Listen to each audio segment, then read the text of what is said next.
네, 관세 피난처를 찾고 하자 하는 움직임 속에 엔터주들이 부각되고 있습니다. 신고가 랠리 속 올해 투자해도 괜찮은 걸까요? 대신증권 임수진 연구원과 함께 이야기 나눠보겠습니다. 안녕하십니까? 네, 반갑습니다. 최근 엔터주들이 관세 무풍지대로 여기면서 피난처 역할을 톡톡히 하고 있습니다. 새해 정말 우상향하면서 줄줄이 신고가를 경신하고 있는데요. 지난해 12월 초에 나오셨잖아요. 올해 3월부터 좀 기대된다라고 하셨는데 벌써 좀 움직이고 네. 있어요. 지금 좀 올해 어떻게 보십니까?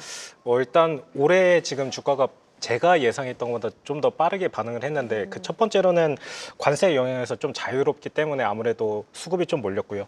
두 번째로는 한알령 기대감까지 붙었습니다. 아무래도 최근에 국회의원께서 그 시진핑 이랑 만나면서 좀 약속을 받으면서 아무래도 한알령 기대감이 어느 때보다 좀 커진 상황입니다. 지난해 12월에 제가 방송 출연을 했을 때 올해 좀 빅사이클이 좀 기대가 된다 이렇게 말씀을 드렸는데 그때보다 지금이 조금 더 좋아진 상황이다 이렇게 보시면 될 것 같고요. 최근에 약간 산업들을 봤을 때 지금도 아직 접근 가능 구간이다 이렇게 말씀을 드리는 이유는 총 두 가지입니다. 그 첫 번째로는 올해 공연과 MD가 가장 핵심 키워드입니다. 이쪽 부분에서 성장이 나올 텐데 시장이 아직도 예측한 수준보다 훨씬 더 잘 나올 가능성이 많은 아티스트가 다수 포진되어 있고요. 그리고 두 번째로는 그 아무래도 3월 말에 공매도가 재개되다 보니까 관련한 수급이 빠르게 개선될 예정입니다. 엔터 산업 같은 경우는 아무래도 그 변동성이 높다 보니까 해외 그 헤지 펀드라든지 이런 다양한 메인 투자자가 한국의 엔터 산업을 투자를 할 때는 그 숏 포지션을 항상 동반해서 투자를 합니다. 그렇기 때문에 그 23년에 피크를 쳤을 때도 외인 비중이 23%, 작년에 공매도가 안 되다 보니까 16%로 7% 정도의 수급이 빠졌다 이렇게 보시면 되고요. 그런 7% 수급이 올해 돌아오면서 3월 말부터 추가적인 업사이드가 발생할 것이다 이렇게 말씀드리고 있습니다. 공연이나 MD 같은 실적에 바로 찍히는 부분도 올해 좋을 것으로 보이지만 변동성이 커지면서 안 좋을 거라 생각했던 공매도 재개가 오히려 좀 수급 쪽에서는 엔터주들에 좀 힘을 실어줄 수 있다는 의견을 주셨는데요. 또 첫 번째로 말씀 주셨다시피 한알력 해제 기대감까지 최근 좀 작용을 하고 있습니다. 이에 좀 시장에서는 이 닝닝 같은 좀 중국인 멤버가 있는 쪽부터 반응이 나오기 시작했는데 중국문이 열린다면 좀 어떤 엔터사를 보는 게 좋을까요? 일단은 한알령이 언제 해제될지는 아직도 불확실성이 높습니다.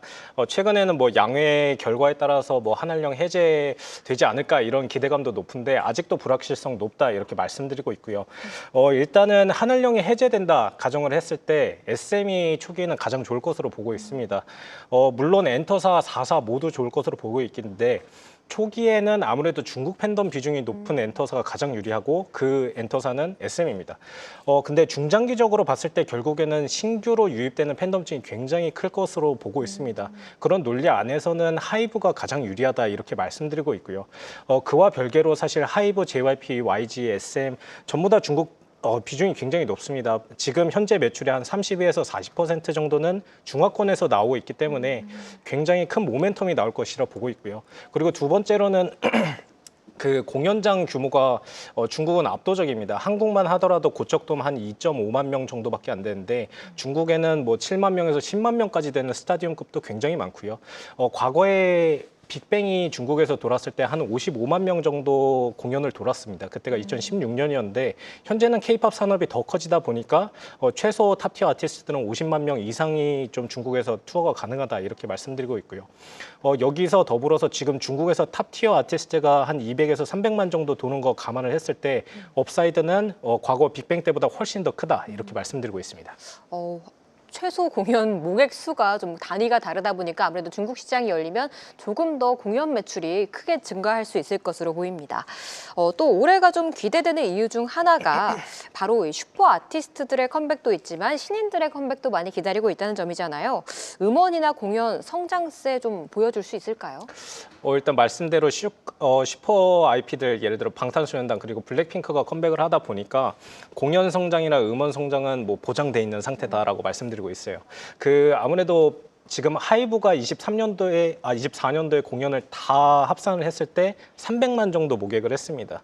근데 방탄소년단이 컴백을 함으로써 방탄소년단만 월드 투어를 돌았을 때 한 350에서 400만 정도가 모객이 되고요. 쉽게 말해서 하이브의 공연 매출이 2배가 될 수 있는 근거가 뭐 방탄소년단 컴백 하나만으로도 나온다라고 볼 수 있습니다. 여기에서 블랙핑크도 한 240만까지 가능하기 때문에 추가적인 업사이드가 굉장히 큰 상황이고요.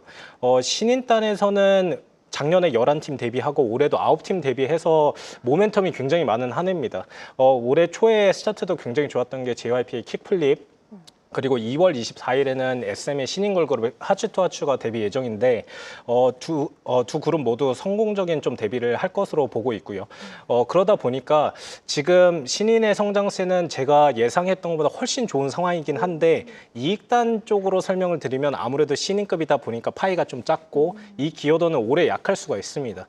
근데 다만 그 작년과 올해 신인들이 많다 보니까 이 친구들이 공연을 돌게 될 시점이 26년부터 27년까지는 매출이 급상승할 수 있는 모멘텀이 된다. 그래서 제가 엔터 산업이 빅사이클이라 설명드렸던 부분이 이러한 부분도 포함되어 있다. 이렇게 말씀드리고 있습니다. 신인들이 늘어나면서 포트폴리오가 굉장히 많이 확장이 네. 되는 한 해라고 볼 수 있을 것 같은데 그렇다면 포트폴리오는 역시 실적이 좀 받쳐주는 거잖아요.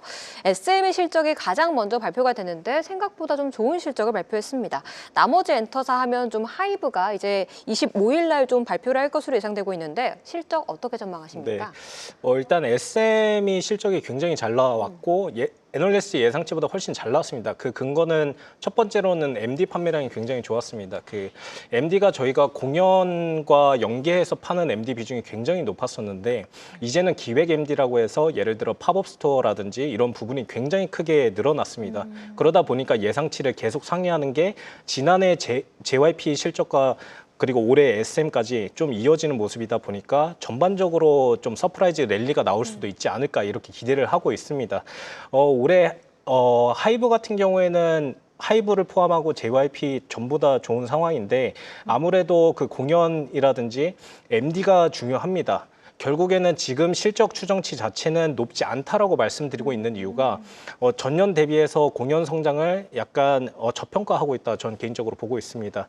하이브 같은 경우에는 그 훨씬 더 많은 아티스트가 지금 예상치보다 더 크게 규모를 발표할 것으로 보고 있고요. 그러다 보니까 공연 규모도 커지고 그리고 공연 관련 MD 커지고 그다음에 기획 MD도 올해는 더 품목을 확대할 전략을 지금 엔터사들이 준비를 하고 있어서 더 큰 성장이 좀 기대가 되고 있습니다.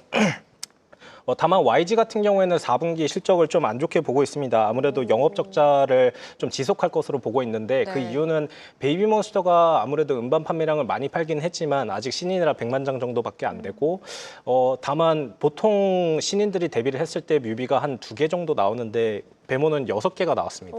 그러다 보니까 콘텐츠 제작비가 급격히 맞아요. 급격히 상승하면서 아무래도 영업 적자 흐름이 4분기까지 이어지고 내년 올해 1, 2분기 같은 경우에는 활동이 그렇게 많지는 않습니다. 베모 월드 투어 있긴 하지만 규모가 좀 작고 팬 콘서트 트레저 할 예정인데 팬 콘서트다 보니까 규모도 작습니다.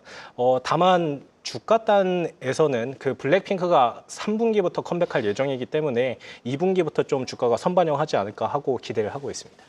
그러니까 이게 이게 아티스트 이게 일이 참 어려운 게 비용을 투자하는 만큼 회수한다는 보장이 없기 때문에 참 그 부분에 있어서 YG 엔터테인먼트 같은 경우에는 아직 4분기 실적이 좀 미미할 거라고 보셨는데요. 오늘 그래도 트럼프 이슈에서 자유롭고 뭐 한한령 해제 기대감도 있고 올해 공연도 많이 늘어난다는 굉장히 장밋빛 전망을 많이 주셨어요. 근데 엔터하면 사실 인적 리스크 얘기를 좀 안 볼 수는 없잖아요. 올해 좀 이렇게 마냥 장밋빛으로 봐도 괜찮을까요? 일단 인적 리스크는 사실 예측 불가한 영역이기 때문에 항상 안고 가야 됩니다.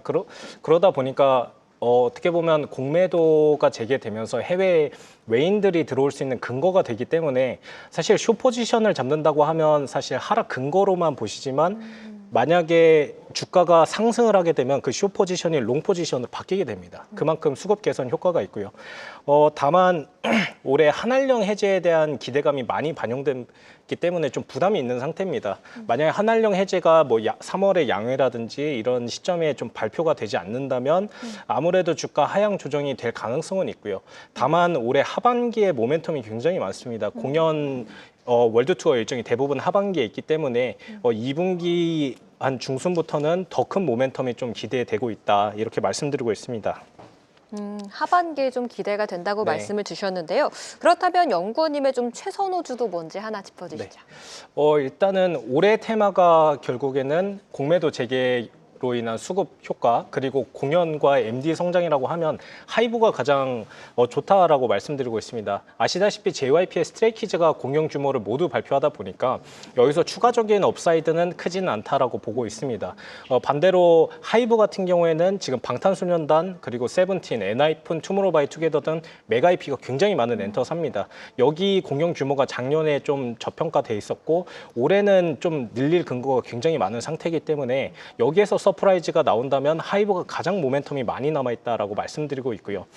그리고 공매도가 재개될 경우에는 결국에는 하이브가 코스피에 있고 나머지 엔터사 같은 경우는 코스닥에 있기 때문에 수급 유입 요인 자체도 하이브가 훨씬 많다 해서 하이브를 최선호주로 추천드리고 있습니다. 탄탄한 IP도 다양하고 또 수급도 들어와 줄 수 있기 때문에 올해 좀 하이브를 가장 눈여겨보신다는 의견 들어봤습니다. 네, 지금까지 대신증권 임수진 연구원과 이야기 나눠봤습니다. 오늘 말씀 고맙습니다. 네, 감사합니다. 계속해서 다양한 경제 이슈를 알고 싶다면 구독과 좋아요, 알림 설정 부탁드립니다. AI 캐스터 권미정이었습니다.